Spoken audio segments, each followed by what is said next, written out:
আমি আমি শুনলাম যে মমতা বন্দ্যোপাধ্যায় বলছেন যুদ্ধ জাহাজও চলে এসেছে, এবং যুদ্ধ জাহাজ না হলেও বায়ুসেনার চপার আমি দেখছি, আমি বায়ুসেনার চপার ব্যবহার করছেন এবার আপনারা। না, সেটা মুখ্য নির্বাচনী আধিকারিক, তিনি একদিনে অনেকগুলো জেলা কভার করার জন্য তিনি বায়ুসেনার চপারে রাজ্যের বিভিন্ন অংশে গেছেন। কিন্তু রাজ্যের পুলিশ যিনি পর্যবেক্ষক, ল অ্যান্ড অর্ডার যিনি পর্যবেক্ষক, এবং আমরা দুজনেই মূলত গাড়িতে আর কোনো কোনো জায়গায় ট্রেনে যাতায়াত করেছি। কতগুলো জায়গা ঘুরলেন? মানে আমরা ফেজ 1-এর প্রতিটি জায়গাতেই, প্রতিটি জেলাতেই গেছি।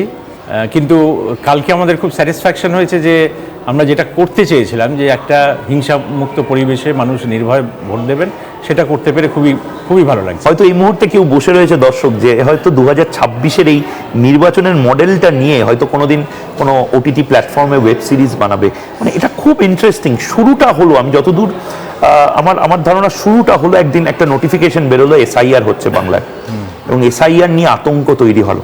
সেখান থেকে কি করে স্টোরিটা ডেভেলপ হলো একটু একটু করে? এসআইআরের নোটিফিকেশন হলো, নোটিফিকেশন হওয়ার পরে এসআইআরের কাজ শুরু হলো।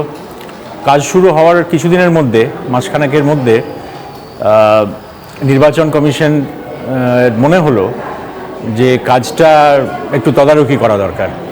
তখন তারা অবজারভার নিয়োগ করলো। সেই সময় আমি এই কাজটার সাথে যুক্ত হলাম। সেটা নভেম্বরের একেবারে শেষে। আপনি কি তখন রিটায়ার করে গেছেন? আমি গত বছরই রিটায়ার করেছি।